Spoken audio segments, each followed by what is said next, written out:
I've been plagued by self-induced credit card immaturity for most of my life.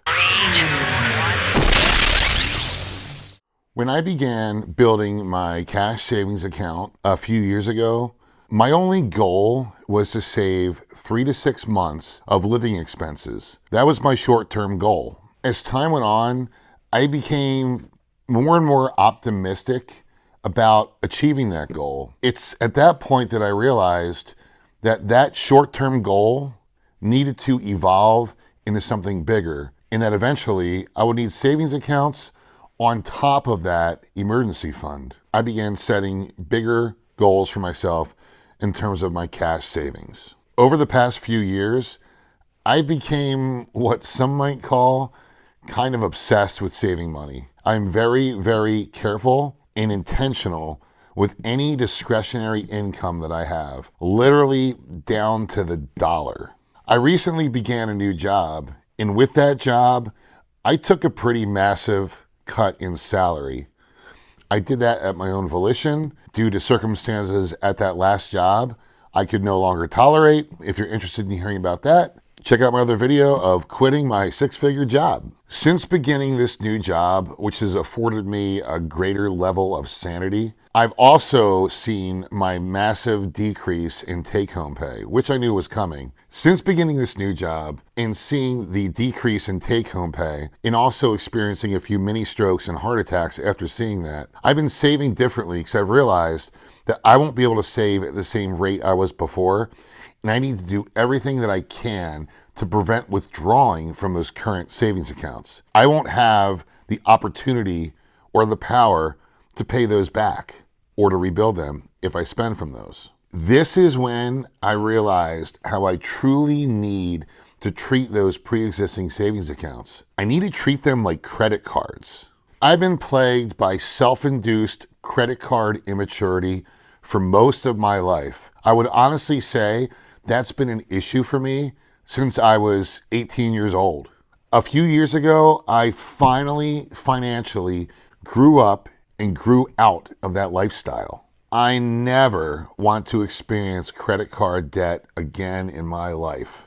Putting that plastic away was like cutting off a gangrene limb. I got rid of that limb and I feel a lot better, but I never want to experience that pain again. I think it's super important to associate credit card debt with pain. Credit card debt is a massive, massive financial, emotional, mental pain.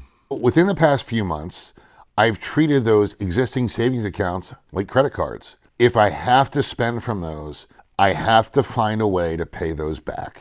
And since I no longer have the discretionary income to pay those accounts back, I simply cannot borrow from them. It's like buying on a credit card and not having the means to ever pay it back. So this is the rule that I've created for myself to help prevent me from spending from those accounts. The only caveat that I put in place is that any interest that those accounts accrue then goes into another separate account that I can then spend for discretionary purposes if the need absolutely arises. This is the psychology you need in order to maintain fully funded savings accounts. You have to live and die by the rule that if you borrow from your own savings accounts, you have to find a way to pay those accounts back. You don't have a choice. It's not an option. It is set in stone, and that is the rule that you have to live by.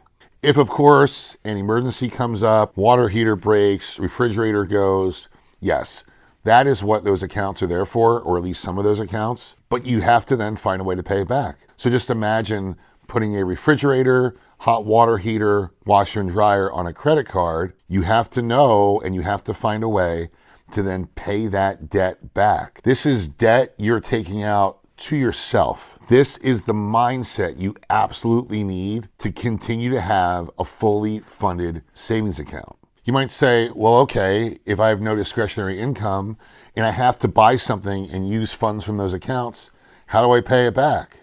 The answer is you have to find a way. Sell something, go out and do an odd job, help a buddy frame out a house, deliver pizzas, but you have to find a way to pay that debt off. It's a debt. You have to find a way to pay the debt back. It's almost like I had to reverse the way I looked at money. I used to look at money as inbound versus outbound. Whatever came in must go out. I lived and died by that rule. Whatever money I took in, for some reason, I felt compelled to spend it. Maybe it was a new shirt, maybe it was an accessory for my car, something. I had to buy something to then diminish that income. But that's the mentality that I used to have. You have to reverse that mindset. Now you have to think to yourself, outbound versus inbound.